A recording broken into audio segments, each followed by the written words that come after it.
Hello and welcome back.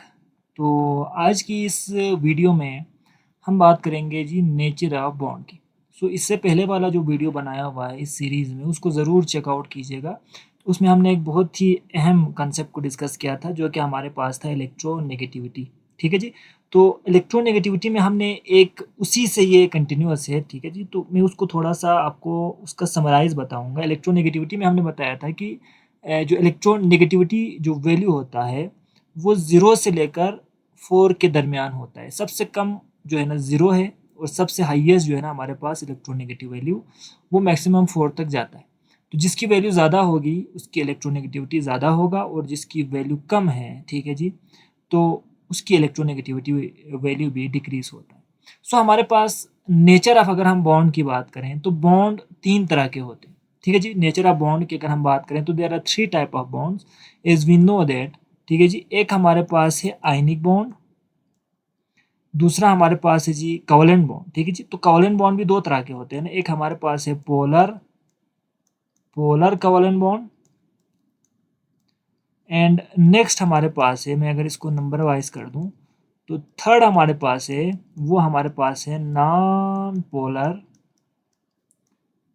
Polar covalent bond.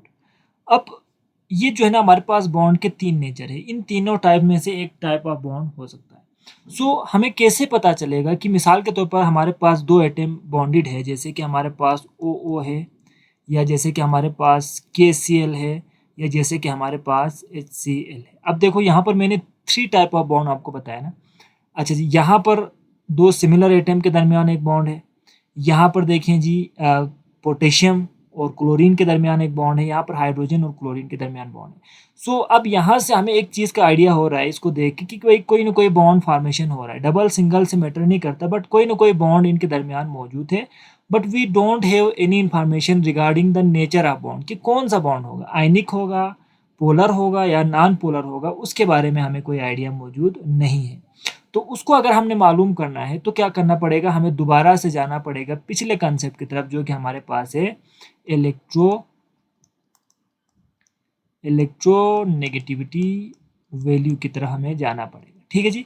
अब देखिए यहाँ पर एक बड़ा इंफॉर्मेशन आपको देने वाला हूँ, ये याद रखना है बेटा। अच्छा, आयनिक बॉन्ड होगा, ठीक है, अगर आयनिक बॉन्ड होगा तो जो इलेक्ट्रोनेगेटिविटी वैल्यू जो डिफरेंस आएगा, ठीक है, क्योंकि 2 एटम है ना तो दोनों का हम डिफरेंस निकालेंगे, बड़े से छोटे को माइनस कर देंगे, तो जो वैल्यू आएगी that is known age difference. तो इलेक्ट्रोनेगेटिविटी डिफरेंस अगर हमारे पास 2 एटम के दरमियान 1.8 से हाइयर आए, 1.8 से हाइयर आए, 1.8 आए या उससे ज़्यादा आए, तो हमारे पास बॉन्ड का नेचर क्या होगा, देट इज आयोनिक बॉन्ड। ठीक है जी। और हमारे पास अगर हमारे पास इलेक्ट्रोनेगेटिविटी जो डिफरेंस है वो 1.8 से 0.4 के दरमियान आए, इन दोनों के बीच में, यानी 0.4 से 1.8 के बीच में जब हम डिफरेंस निकालेंगे तो इन दोनों के बीच में फॉल करे, so that should be a polar covalent bond. And अगर इसकी वैल्यू डिफरेंस की हम बात कर रहे हैं 0.4 से लेस आए, यानी 0.1 भी आ सकता है, 0.2 भी, 0.3 भी, 0 भी हो सकता है, ठीक है, तो उससे कम आए तो माइनस में भी हो सकता है, में भी हो सकता है, तो हमने बताना है कि उसका नेचर क्या होगा बॉन्ड का, वो होगा नॉन पोलर कोवलेंट बॉन्ड होगा। फॉर एग्जाम्पल इसके हम ज़रा फाइंड करते हैं ऑक्सीजन की। ठीक है। तो एक ऑक्सीजन की जो इलेक्ट्रोनेगेटिविटी वैल्यू है वो है हमारे पास, ऑक्सीजन की है 3.44। ठीक है जी। तो हमारे पास 2 ऑक्सीजन बॉन्डेड है। ठीक है जी। तो इन दोनों का डिफरेंस निकालें तो क्या होगा, अगर हम 2 ऑक्सीजन की बात करें तो 3.44 माइनस 3.44, तो डिफरेंस क्या आ रहा है, 0 आ रहा है। देखो 0.4 से अगर कम आए यानी 0 आ रहे हैं तो हमारे पास ये बॉन्ड क्या होगा, इस बॉन्ड को हम बात कर रहे हैं, ये हमारे पास होगा नॉन पोलर कोवलेंट बॉन्ड होगा। समझ गए बेटा। KCl की हम फाइंड करते हैं। पोटेशियम की जो इलेक्ट्रोनेगेटिविटी वैल्यू है ना हमारे पास वो है, पोटेशियम की हम बात करें वो है 0.82।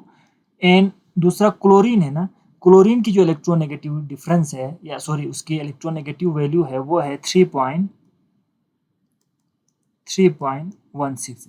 अच्छा जी, अब इन दोनों का डिफरेंस निकालो, बड़े से छोटे को माइनस कर दो, ठीक है। तो डिफरेंस कितना आएगा 3.16 माइनस 0.82। अच्छा बेटा, अगर हम इसको डिफरेंस निकालेंगे तो हमारे पास इसकी जो डिफरेंस की जो वैल्यू आएगी वो आएगा 2.34। ठीक है जी। अब देखो 2.34 क्या है हमारे पास, देखो हमने बताया था 1.8 से ज़्यादा है डिफरेंस तो आयनिक होगा। तो 2.34 क्या है, 1.4 से ज़्यादा है ना, तो हमारे पास इसका नेचर क्या होगा, इस बॉन्ड का नेचर होगा आयनिक। ठीक है जी, ये हमारे पास होगा आयनिक बॉन्ड। और सिमिलरली HCl के हम फाइंड करते हैं, तो अगर हम हाइड्रोजन की बात करें तो हाइड्रोजन की जो इलेक्ट्रोनेगेटिव वैल्यू है वो हमारे पास है 2.20। और क्लोरीन का भी हमने यहाँ लिखा था ना, क्लोरीन का हमारे पास था 3.16। तो इन दोनों का डिफरेंस निकालो ज़रा, 3.16 माइनस 2.20, बड़े में से छोटे को माइनस कर दो तो हमारे पास जो डिफरेंस आ रहा है वो आ रहा है 0.96। अब देखो बेटा, ये जो वैल्यू हमारे पास आई ना डिफरेंस की, वो देखो कहाँ पर फॉल हो रहा है, देखो 0.4 से 1.8 के बीच में आ रहा है ना, 0.9 0.4 से ज़्यादा है। तो ये हमारे पास कौन सा बॉन्ड होने वाला है, ये हमारे पास होने वाला है पोलर कोवेलेंट बॉन्ड। सो इस तरीके से आप इलेक्ट्रोनेगेटिविटी डिफरेंस की मदद से किसी भी बॉन्ड का जो नेचर है वो आप फाइंड कर सकते हो। तो इस क्वेश्चन से रिलेटेड, इस टॉपिक से रिलेटेड मैंने एग्ज़ाम में भी कई क्वेश्चन देखे हैं, कई एग्ज़ाम में, जैसे कि 2025 का जो एनुअल एग्ज़ाम था उसमें भी आया था, और उसके साथ साथ उसका जो सेकंड एनुअल था उसमें भी यही वाला सेम टाइप ऑफ क्वेश्चन हमारे पास गिवन था कि हमसे बताया हुआ था कि नेचर फाइंड करो। ठीक है, तो आप इसी तरह से उसके आंसर लिख सकते हो। समझ गए बेटा।